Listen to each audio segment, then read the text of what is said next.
अब उसे दिन के उजाले में भी चीखें सुनाई पड़ती। जब वो चर्च में प्रार्थना करने जाती तो उसे वहां शांति नहीं मिलती। उसे लगता कि जिस जमीन पर वो खड़ी है वो जल रही है। सबसे खौफनाक बात यह हुई जब उसने ईसा मसीह और वर्जिन मैरी की मूर्तियों की तरफ देखा। उसे उन मूर्तियों के चेहरे बदलते हुए दिखाई दे रहे थे। पवित्र मूर्तियों के चेहरे पिघलकर राक्षसी चेहरों में बदल गए, जो उस पर दांत पीस रहे थे।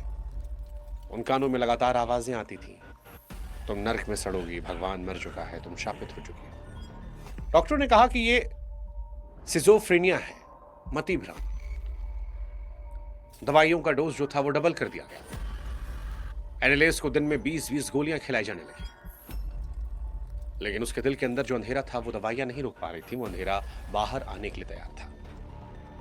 1974 आते आते एनिलेस का व्यवहार इंसानियत की हर हद को पार कर चुका था। उसके माता पिता अपने ही घर में एक अजनबी के साथ रह रहे थे, एक ऐसा अजनबी जिसने उसकी बेटी का शरीर पहन रखा था। उसके घर के अंदर का मंजर किसी नर्क से कम नहीं था। एनिलेस ने खाना पीना छोड़ दिया था। वो घर के कोनों में रेंगती रहती, मकड़ियों, मक्खियों और मरे हुए पक्षियों को पकड़कर जिंदा चबाती। उसके दांतों के बीच फड़फड़ाते हुए पंख देखकर उसकी मां की चीखें निकल जाती। जब उसे प्यास लगती तो वो पानी नहीं मांगती, वो फर्श पर अपना पेशाब करती और उस पेशाब को पी जाती। वो कोयले के टुकड़ों को चबा रही थी। वो दुबली पतली हो गई थी, लेकिन उसमें बैलों जैसी ताकत आ गई थी। उसने अपनी बहन को एक बार गुड़िया की तरह उठाकर फेंक दिया था।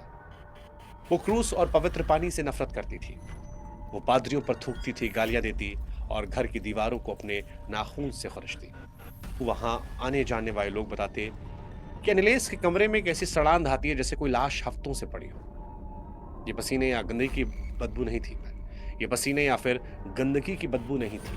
पादरी इसे नर्क की गंध कहते थे, एक जलती हुई, दम घुटने वाली गंध।